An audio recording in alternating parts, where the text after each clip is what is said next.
Hello everyone. आज से शुरुआत होती है ट्वेल्थ फिजिक्स इलेक्ट्रोस्टैटिक्स की।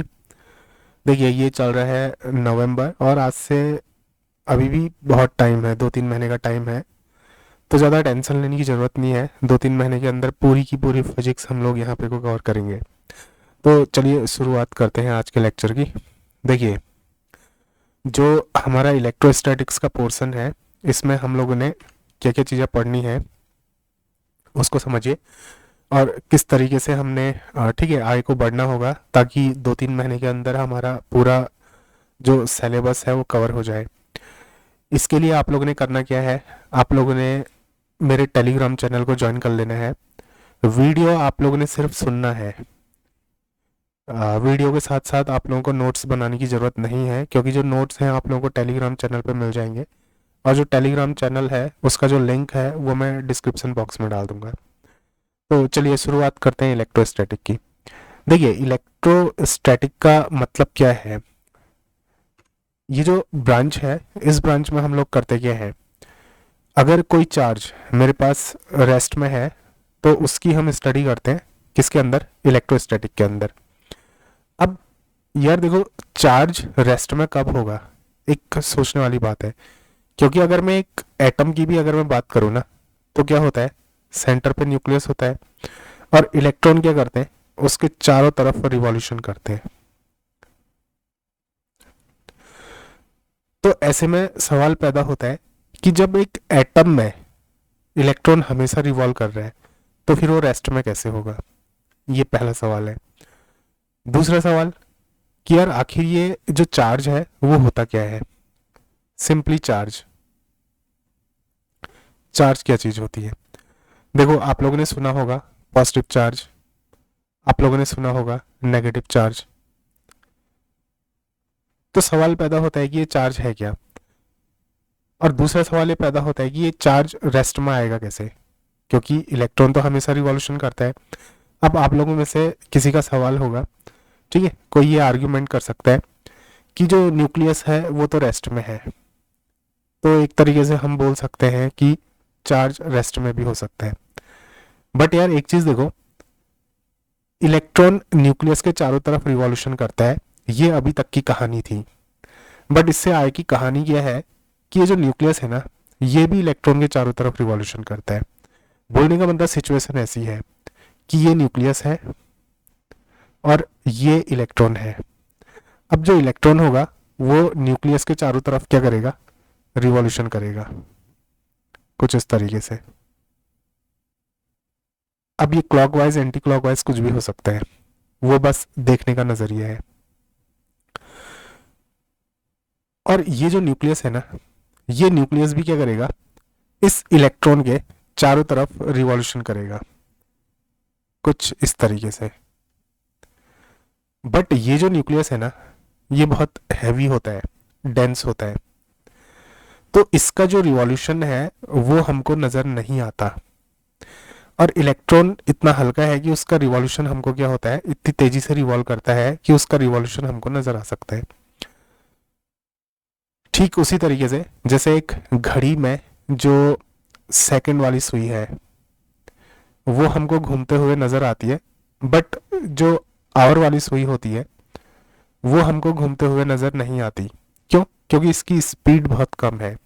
तो ठीक उसी तरीके से क्या होता है, एक इलेक्ट्रॉन अगर न्यूक्लियस के चारों तरफ घूमे तो न्यूक्लियस भी क्या होता है, इलेक्ट्रॉन के चारों तरफ घूमता है। बोलने का मतलब दोनों एक सेंटर ऑफ मास के चारों तरफ रिवॉल्यूशन करते हैं। खैर ये आगे की थ्योरी है, इसको हम लोग बाद में पढ़ेंगे।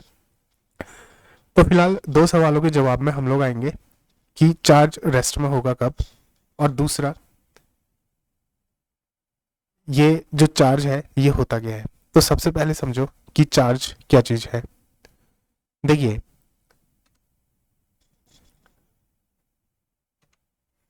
गिलबर्ट ने सबसे पहले क्या की थी, चार्ज की डेफिनेशन दी थी। और गिलबर्ट ने जब चार्ज की डेफिनेशन दी थी तो उसने बोला था चार्ज इज समथिंग। यहाँ पे को आप लोग ध्यान देना, चार्ज इज समथिंग। समथिंग का मतलब कुछ चीज है। ये क्या है वो गिलबर्ट ने नहीं बताया था, ठीक है। गिलबर्ट ने क्या बोला था, चार्ज इज समथिंग। चार्ज कुछ ऐसी चीज है जो किसी मटेरियल ऑब्जेक्ट के अंदर अगर आ जाए तो उस ऑब्जेक्ट में क्या होता है, कुछ क्वालिटीज पैदा हो जाती हैं, और वो क्वालिटीज क्या होती हैं, दूसरे चार्ज को अपनी ओर अट्रैक्ट करना या फिर अपने से रेपल करना। बोलने का मतलब, चार्ज कोई ऐसी चीज है जो किसी मटेरियल ऑब्जेक्ट के अंदर अगर आ जाए तो उस मटेरियल ऑब्जेक्ट में एक पावर पैदा हो जाती है। उस पावर से ही क्या कर सकता है कि जो दूसरा मटेरियल ऑब्जेक्ट है उसको या तो अपनी तरफ खींच सकता है या फिर अपने से दूर धकेल सकता है। इसी को हम क्या बोलते हैं, चार्ज बोलते हैं। देखो जैसे यार आध्यात्मिक तरीके से अगर मैं आप लोगों से बोलूँ ना कि अगर आप मर जाते हैं तो क्या होगा, देखो मेरी इस बात पे ज़्यादा टेंशन मत लेना, कोई मरने वाला नहीं है, ये सिर्फ एक एग्जाम्पल है, ठीक है। अगर कोई इंसान मर जाए तो क्या होगा, तो ये बोला जाएगा कि उसके शरीर से उसकी आत्मा निकल जाएगी, ठीक है। अब अगर मैं पूछूं कि भाई ये आत्मा क्या चीज है, तो आप लोग कैसे डिफाइन करोगे आत्मा को, तो आप लोग यही तो बोलोगे आत्मा कुछ ऐसी चीज है जो किसी शरीर के अंदर आने पे उस शरीर में पावर पैदा करती है कि वो शरीर काम काज कर सके। बोलने का मतलब, अगर कोई ह्यूमन है, कोई जानवर है, ठीक है, वो डेली लाइफ के काम कर रहे हैं। वो क्यों कर रहा है डेली लाइफ के काम, क्योंकि उसके शरीर में एक आत्मा है। अगर उसके शरीर से उसकी आत्मा ही निकल जाए तो क्या वो कामकाज कर पाएगा, वो कुछ नहीं कर पाएगा। वो सिर्फ और सिर्फ क्या होगा, एक डेड बॉडी होगा। देखिए हमारी बॉडी काम नहीं कर रही है, हमारी बॉडी के अंदर जो एनर्जी है वो काम कर रही है, तो वही उसी को हम लोग क्या बोल रहे हैं, आत्मा बोल रहे हैं। तो वैसा ही यहाँ पे कोई चार्ज का भी है। चार्ज कोई ऐसी चीज है जो किसी ऑब्जेक्ट के अंदर आने पे उस ऑब्जेक्ट में कुछ पावर पैदा कर देती है। उस पावर से वो ऑब्जेक्ट क्या करेगा, दूसरी चीजों को या तो अपनी तरफ अट्रैक्ट करेगा या फिर अपने से क्या करेगा, रेपल करेगा, ठीक है। ये तो हो गया चार्ज। अब दूसरी चीज जो मैंने बोला था कि इलेक्ट्रोस्टैटिक में हम लोग स्टडी करेंगे चार्ज एट रेस्ट की, ठीक है। तो ये जो चार्ज होगा वो रेस्ट में होगा कब, देखिए charge on insulating bodies can not move on their own, कि जो चार्ज है अगर वो इंसुलेटिंग बॉडी में है तो वो खुद से मूव नहीं कर सकता, ठीक है। अदरवाइज क्या है, अगर किसी कंडक्टिंग बॉडी में चार्ज है तो फिर चार्ज क्या होगा, फ्री होगा मूव करने के लिए। बट अगर चार्ज क्या है, किसी इंसुलेटिंग बॉडी में है तो वो खुद से मूव नहीं कर सकता, उसको हमने क्या करना पड़ता है, मूव करवाना पड़ता है। देखिए अब यहाँ पे को जो चार्ज है, बेसिकली हम दो तीन तरीके के जो पार्टिकल्स हैं उन पे स्टडी करेंगे। जैसे एक इलेक्ट्रॉन हो गया, दूसरा प्रोटॉन हो गया, और तीसरा क्या हो गया, न्यूट्रॉन हो गया। तो ये हमारे तीन सबसे बेसिक पार्टिकल्स हैं। इन बेसिक पार्टिकल्स पे हम लोग अपनी स्टडी को क्या करेंगे, फोकस करेंगे। तो यहाँ पे को मैं बात करूँ इलेक्ट्रॉन की, तो इलेक्ट्रॉन का जो मास होता है वो कितना होता है, 9.1 इंटू 10⁻³ kg। ये अपने आप में बहुत कम मास है। बोलने का मतलब क्या है, 9.1 को आप डिवाइड करो 10⁻³ से, तो सोचो ये कितना छोटा नंबर आएगा। तो इलेक्ट्रॉन में मास है बट बहुत कम मास है। अगला जो प्रोटॉन का मास है वो कितना होता है, 9.1 इंटू 10⁻27 kg। और जो न्यूट्रॉन है, न्यूट्रॉन का मास कितना होता है, 1.6 इंटू 10⁻27 kg। तो तीन मासेस आप लोगों ने क्या करना है, याद रखने हैं। इलेक्ट्रॉन का मास 9.1 into 10⁻31 kg, proton 9.1 into 10⁻27 kg, और न्यूट्रॉन 1.6 इंटू 10⁻27 kg। तो ओवरऑल ये थी चार्ज की डेफिनेशन, कि सबसे पहले हमने समझना था कि चार्ज होता क्या है।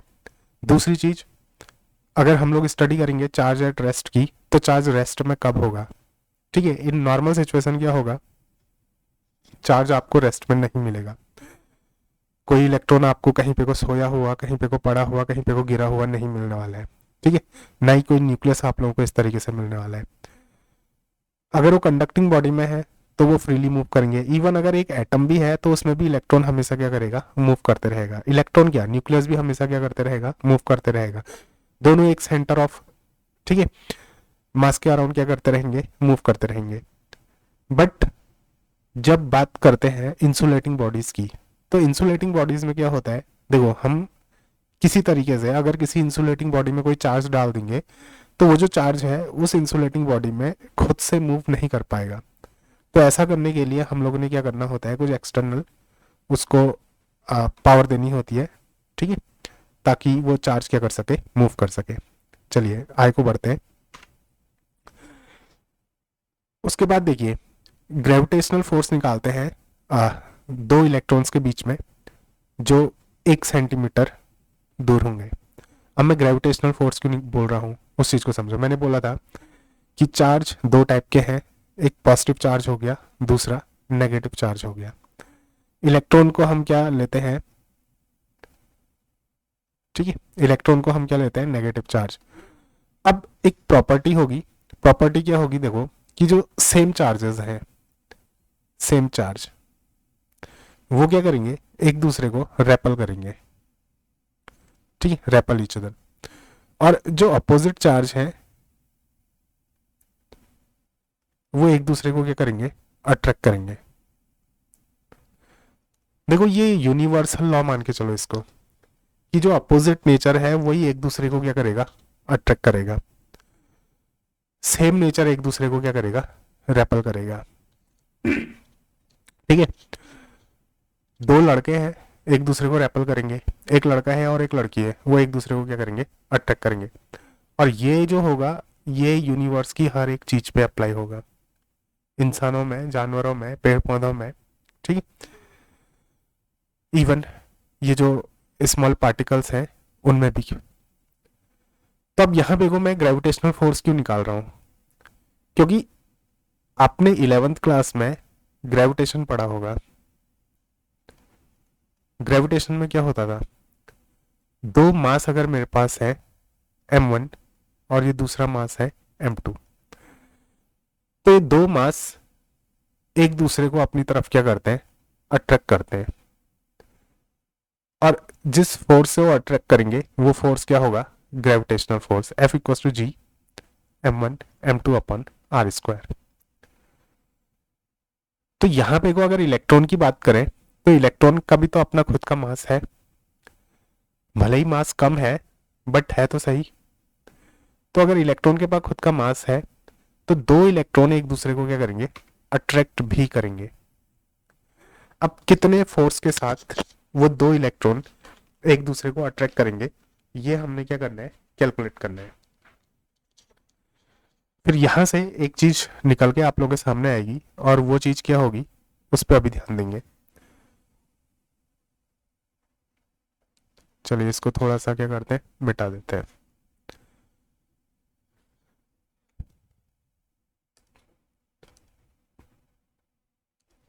तो देखिए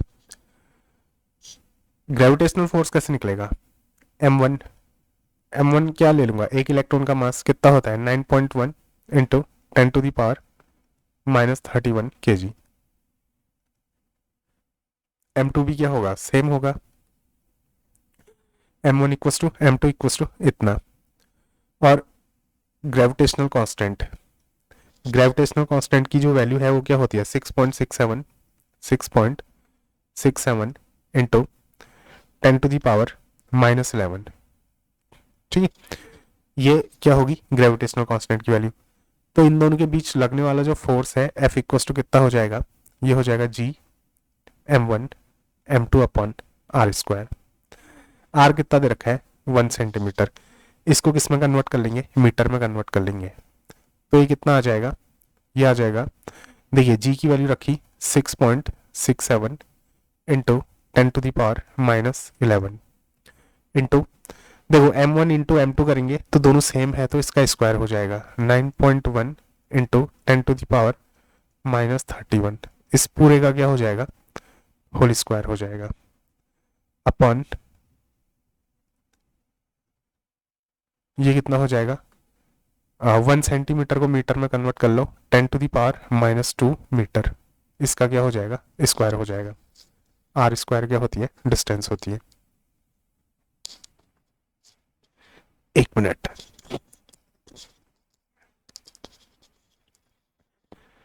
तो अब जब मैं इसको कैलकुलेट करूंगा तो कैलकुलेट करने के बाद जो मुझको रिजल्ट मिलेगा वो रिजल्ट कितना मिलेगा, वो रिजल्ट मिलेगा, ये मिलता है 5.5 इंटू 10⁻⁻67 न्यूटन।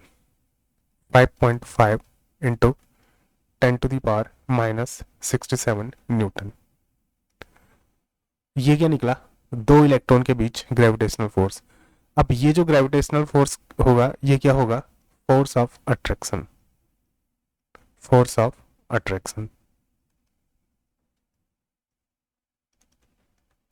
क्यों, क्योंकि ग्रेविटेशनल फोर्स का नेचर कैसा होता है, वो हमेशा अट्रैक्टिव होता है। दो मासेस के बीच हमेशा क्या होगा, ग्रेविटेशनल फोर्स ऑफ अट्रैक्शन होगा, बट वो डिपेंड करेगा कि मास कितना है। देखो ये जो मास है, मास की वैल्यू जितनी ज़्यादा होगी उतना ज़्यादा क्या होगा, ग्रेविटेशनल फोर्स होगा। अब होता क्या है ना, देखो आप हो, हम, मैं हूँ, इवन इस रूम पे जितने भी ऑब्जेक्ट हैं, मेरे हाथ में जो माइक है, ये जो पेन है, इन दोनों में भी क्या होगा, फोर्स ऑफ अट्रैक्शन होगा। बट इन दोनों का मास इतना कम है कि वो जो फोर्स ऑफ अट्रैक्शन है वो डिटेक्ट नहीं हो पाता है। अदरवाइज क्या होता ना, देखिए अगर ये फोर्स ऑफ अट्रैक्शन ज़्यादा होता, बोलने का मतलब हम लोगों का मास ज़्यादा होता और ये फोर्स ऑफ अट्रैक्शन भी ज़्यादा होता, तो इस दुनिया के सारे लोग एक दूसरे के साथ क्या होते, चिपक जाते। और चिपकने के बाद क्या हो जाता, पता नहीं क्या होता चिपकने के बाद, ठीक है, बट चिपक जरूर जाते। तो भगवान ने हम लोगों का मास इतना ज़्यादा नहीं बनाया है। सोचो सन और मून अगर नज़दीक आ गए, अपनी ऑर्बिट को अगर वो ठीक है क्रॉस करके अर्थ के नज़दीक आ गया तो क्या होगा, इवन जब मून क्या होता है ना, थोड़ा सा शिफ्ट होता है, थोड़ा सा अर्थ के नज़दीक, तो ज्वार भाटा पैदा हो जाता है, समंदर में बड़ी बड़ी लहरें उठने लगती है। तो सोचो अगर वो थोड़ा और नज़दीक आ जाए, 4-5 किलोमीटर हमारी तरफ आ जाए, तो अर्थ में क्या होगा, भूकंप आने शुरू हो जाएंगे, पूरी अर्थ क्या हो जाएगी, तबाह हो जाएगी। तो हर एक चीज़ अपनी अपनी जगह में क्या है, फिक्स है। तो दो इलेक्ट्रॉन के बीच जो फोर्स ऑफ अट्रैक्शन होगा वो इतना होगा, और 10⁻⁻67 है, -67 समझ रहे हैं, ये बहुत ही कम है। ये फोर्स ऑफ अट्रैक्शन इतना कम है कि ये ऑलमोस्ट नेग्लाइजेबल है, अगर मैं इसको ना भी लूँ तो चलेगा। अब निकालते हैं दो इलेक्ट्रॉन के बीच इलेक्ट्रोस्टैटिक फोर्स। तो दो इलेक्ट्रॉन के बीच जो इलेक्ट्रोस्टैटिक फोर्स निकलेगा वो कैसे निकलेगा, K Q1 Q2 upon R²। इस तरीके से क्या निकलेगा, फोर्स ऑफ अट्रैक्शन निकलेगा। देखो R अभी भी मैं 1 सेंटीमीटर लूंगा, चार्ज मेरे पास है, ठीक है, और फोर्स कांस्टेंट की वैल्यू भी मेरे पास होती है। तो अभी इससे आगे को जो टॉपिक आएगा उस टॉपिक में पढ़ेंगे ये जो फॉर्मूला है, इस फॉर्मूला K क्या होता है, ठीक है, Q1 Q2 R², ये सारी चीज़ें क्या होती है। तो फिलहाल Q1 क्या होगा, इलेक्ट्रॉन का चार्ज, Q2 भी क्या होगा, इलेक्ट्रॉन का चार्ज, ये क्या होगा, कांस्टेंट होगा, R क्या होगा, दोनों के बीच की डिस्टेंस। तो जब मैं इसको कैलकुलेट करूंगा तो ये निकलता है 2.3 इंटू 10⁻⁻24 न्यूटन, -24 न्यूटन। तो देखो ये है इलेक्ट्रोस्टैटिक फोर्स,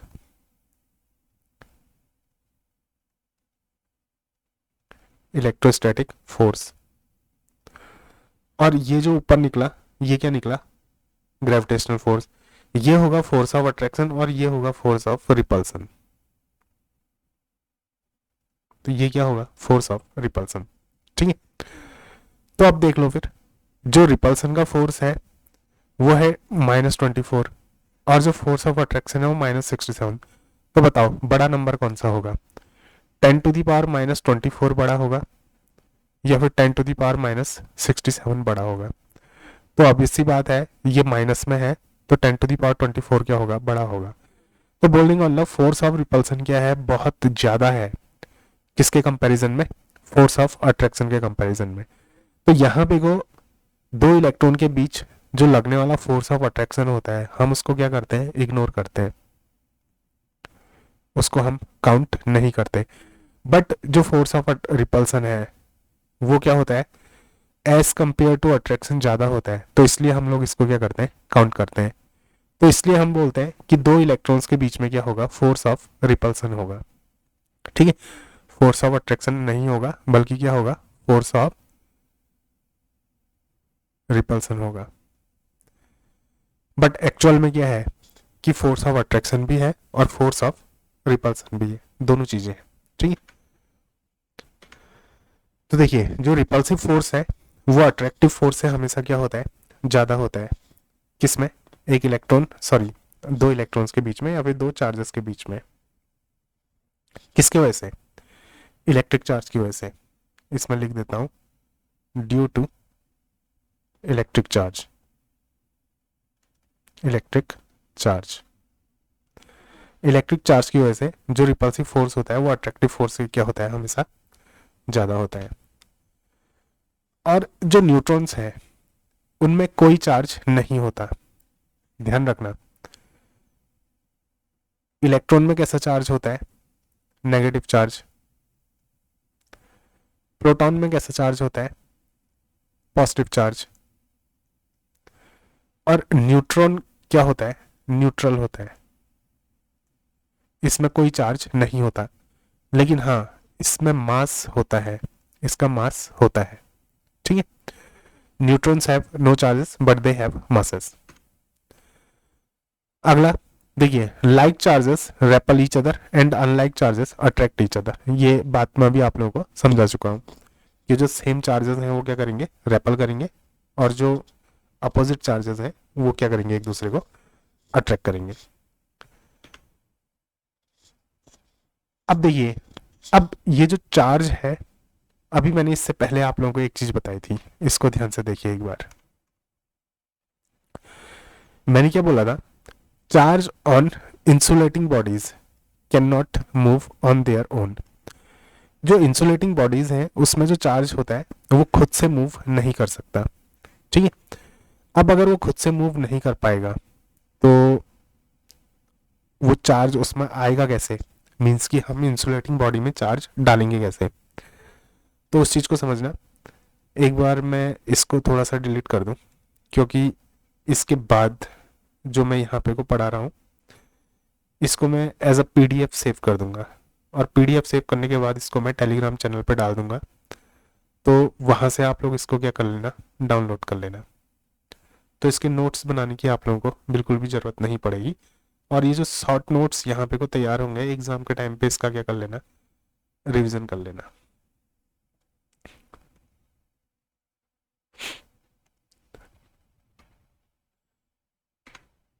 ये था अगला।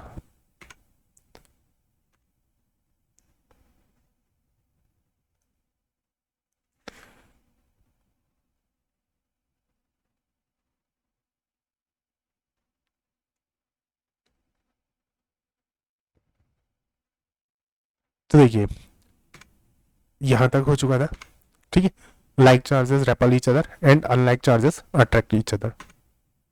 उसके बाद देखो ये बोल रहा है ओनली रब्ड एरिया,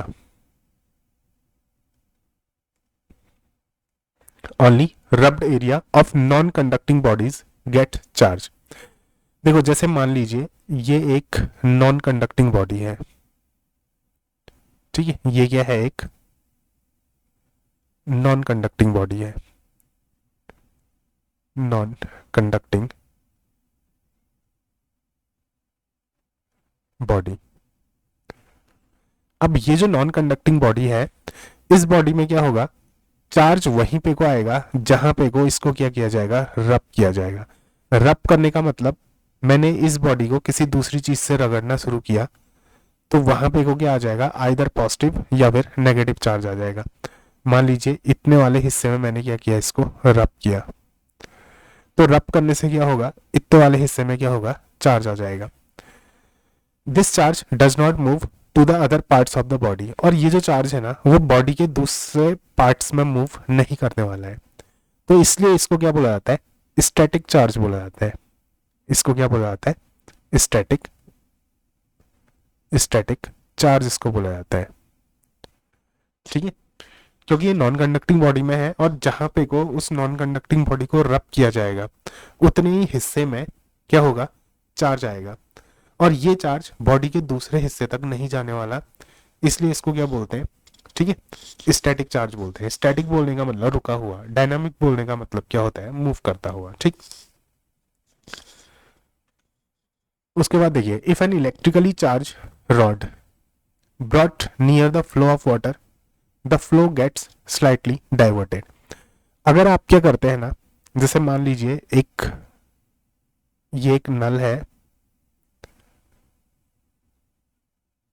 ठीक है, नल ऐसा ही होता है, पता नहीं यार कैसा होता है, बट जैसा भी है ये एक नल है। ठीक है, इस नल से क्या होता है, मान लीजिए वाटर फ्लो कर रहे हैं, इस नल से क्या हो रहा है, वाटर फ्लो कर रहा है इस तरीके से। अब जैसे ही क्या होगा कि मैं इस नल के नज़दीक एक चार्ज रॉड लेके जाऊंगा। चार्ज रॉड बोलने का मतलब वो जो रॉड होगी उसमें या तो पॉजिटिव चार्ज होगा या तो नेगेटिव चार्ज होगा। तो उससे होगा क्या कि ये जो वाटर है, ठीक है, इसके लिए मैं दूसरा फिगर यहाँ पे को बना देता हूँ कि ये एक क्या है, नल है, और इस नल से क्या हो रहा है, पानी आ रहा है। ठीक है, ये एक नल है, इससे क्या हो रहा है, वाटर आ रहा है इस तरीके से। अब जैसे ही मैं एक चार्ज रॉड लेके आता हूँ, मान लीजिए ये एक रॉड है, ये क्या है, पॉजिटिवली चार्ज है। तो पॉजिटिवली चार्ज रॉड में जैसे ही इसके नज़दीक आया तो जो वाटर है ना, ये हल्का सा क्या हो जाएगा, डाइवर्ट हो जाएगा, यानी कि टिल्ट हो जाएगा। ठीक है, ये इसके नज़दीक जैसे ही मैं लेके आया तो ये जो वाटर आ रहा है ये क्या हो जाएगा, देखिए अपनी जगह से, जैसे ये मान लीजिए ऐसे सीधा आ रहा है तो अपनी जगह से हल्का सा टिल्ट हो जाएगा इस तरीके से। ये अब जो वाटर है वो इस तरीके से फ्लो करेगा, हल्का सा टिल्ट होके क्या करेगा, फ्लो करेगा। किसकी वजह से, इस पॉजिटिवली चार्ज रॉड की वजह से। ठीक है,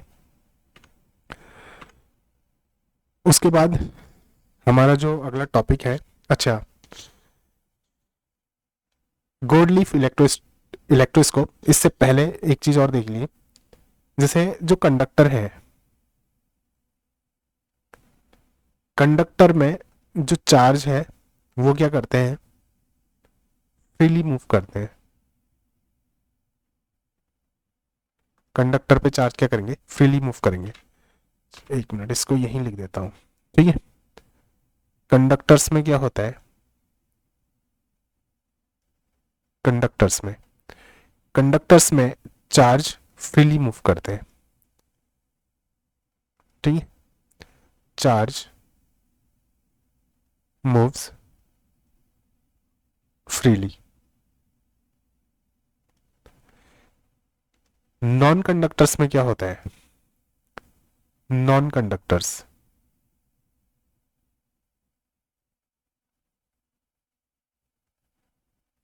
देखिए नॉन कंडक्टर्स में क्या होता है कि चार्ज फ्रीली मूव नहीं करते। Charge does not move freely, move freely. और यहां पे को चार्ज का मतलब क्या होगा, इलेक्ट्रॉन ही होगा। ठीक है, तीसरा आता है इंसुलेटर।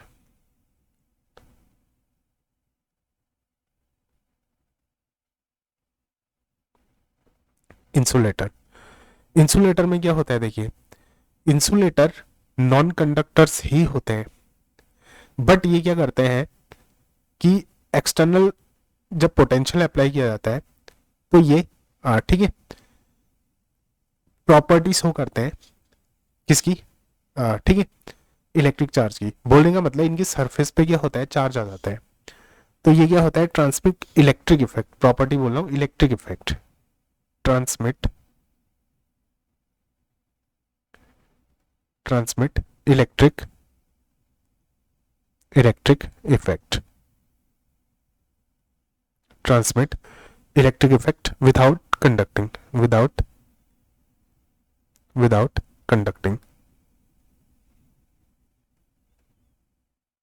ठीक है, बोलने का मतलब इंसुलेटर और नॉन कंडक्टर एक ही चीज है, बस इंसुलेटर में क्या होता है कि ये क्या करते हैं इलेक्ट्रिक इफेक्ट शो करते हैं, ठीक है।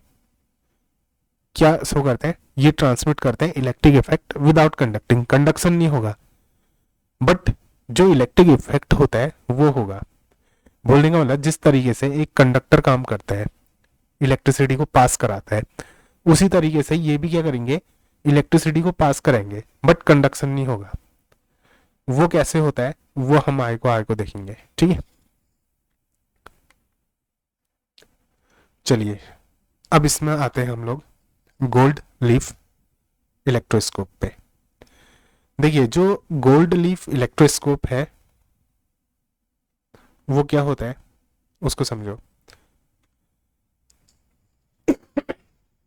इसका जो यूज होता है वो क्या यूज होता है, ये सारी चीजें अभी मैं आप लोगों को बताऊंगा। देखिए ये एक कंडक्टिंग रॉड होती है जो येलो कलर से आप लोगों को नजर आ रही है, और इसके ऊपर में एक क्या होती है, प्लेट होती है, और ये भी क्या होगी, कंडक्टिंग प्लेट होगी। इसके जो लोअर साइड है, लोअर साइड में एक प्लेट ये लगी होती है इस तरीके से, और एक प्लेट ये लगी होती है इस तरीके से।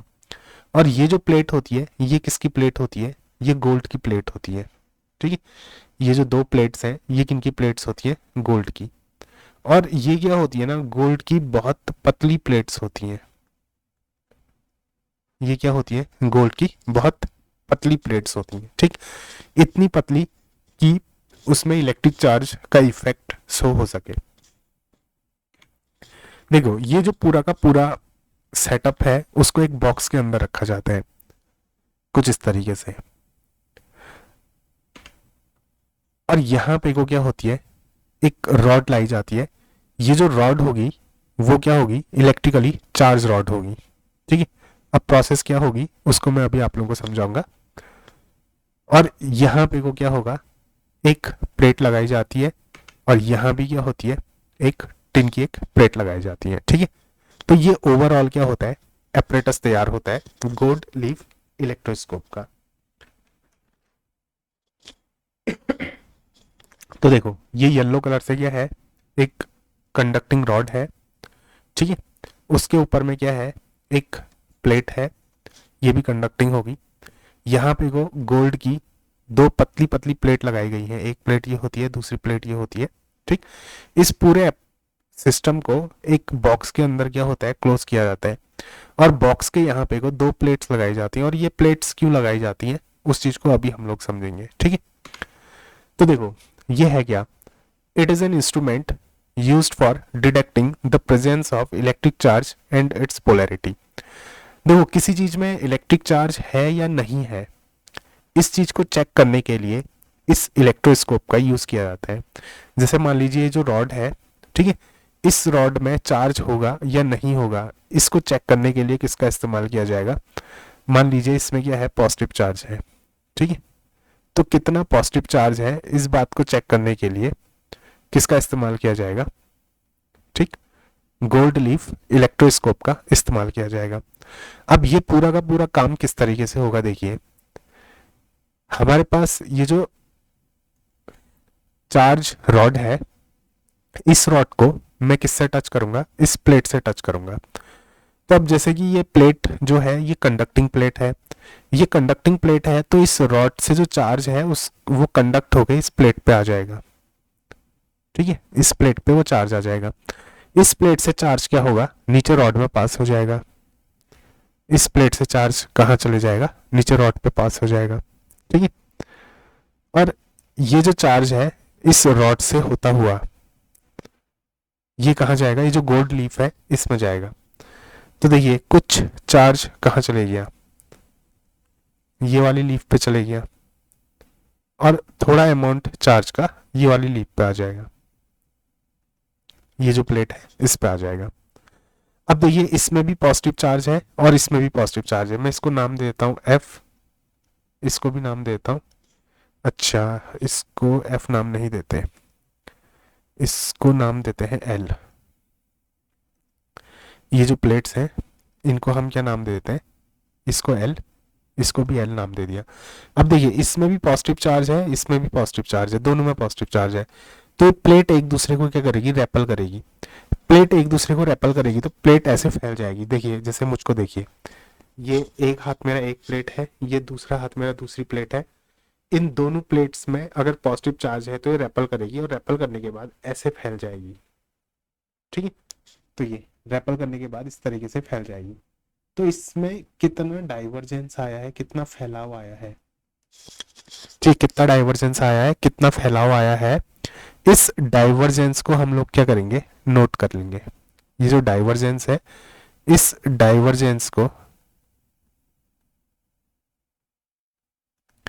इस डाइवर्जेंस को क्या कर लिया जाता है, नोट कर लिया जाता है। तो जितना डाइवर्जेंस होगा उसके हिसाब से क्या होगा, चार्ज को हम लोग क्या कर लेंगे, कैलकुलेट कर लेंगे। तो ओवरऑल ये एपरेटस होता है, ये इसकी वर्किंग होती है कि यहाँ से पॉजिटिव चार्ज होगा, मान लीजिए पॉजिटिव नेगेटिव जो भी होगा, रॉड उसके नज़दीक लाई जाएगी, वो चार्ज कंडक्ट करके इस रॉड पे आएगा, रॉड से इस, ठीक है, जो गोल्ड की जो प्लेट्स हैं इनमें आ जाएगा। और ये गोल्ड की प्लेट्स इतनी पतली होती हैं, इतनी हल्की होती हैं कि ये इस तरीके से क्या होती हैं, फैल जाती हैं। तो जो डाइवर्जेंस होगा उस डाइवर्जेंस से हम पता कर लेंगे कि कितना इसमें चार्ज था।